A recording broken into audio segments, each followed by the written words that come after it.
বাংলাদেশের প্রায় ৯০% যুবকের স্বপ্ন একটি গরুর খামার থাকবে অথবা একটি সমন্বিত খামার থাকবে। কিন্তু এই স্বপ্নকে বাস্তবে রূপান্তরিত করতে যে কত পরিমাণ স্ট্রাগল এবং কত পরিমাণ হ্যাসেল পোহাইতে হয়, এটা একমাত্র যারা বাস্তবায়ন করে দেখেছে এবং যারা বাস্তবায়ন করেছে তারাই জানে। আপনাদের ভালোবাসা এবং আমার স্বপ্ন এবং আপনাদের অনুপ্রেরণায় আমি একটি সমন্বিত খামার করার উদ্যোগ নিয়েছি এবং ইতিমধ্যে আল্লাহ তাআলার রহমতে আমি একটি খামার সম্পূর্ণ করেছি।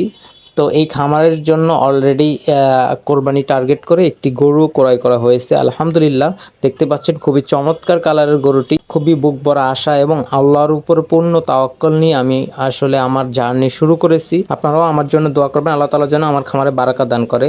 আলহামদুলিল্লাহ, মাশাআল্লাহ, এগুলোর কাজ সম্পূর্ণ হয়েছে এবং একটি গরুও ক্রয় করা হয়েছে পরীক্ষামূলকভাবে। এখানে একটি কথা বলে নেওয়া ভালো, আমার যে বাজেট ছিল, আমার গরু কেনার কথা ছিল 2টি থেকে 3টি। তো আমি ঘর করতে গিয়ে প্ল্যান ছাড়াই অনেক টাকা খরচ করে ফেলি, এখানে আমার বাজেট খরচ হয়ে যায়। তো এই জন্য আমি এই বছর পরীক্ষামূলকভাবে একটি গরু দিয়ে শুরু করতে চাচ্ছি। পরবর্তীতে ইনশাল্লাহ পুরো খামার ভরেই গরু তুলব। তো সকলে আমার জন্য দোয়া করবেন, আল্লাহ তাআলা যেন আমার খামারে বারাকা দান করে।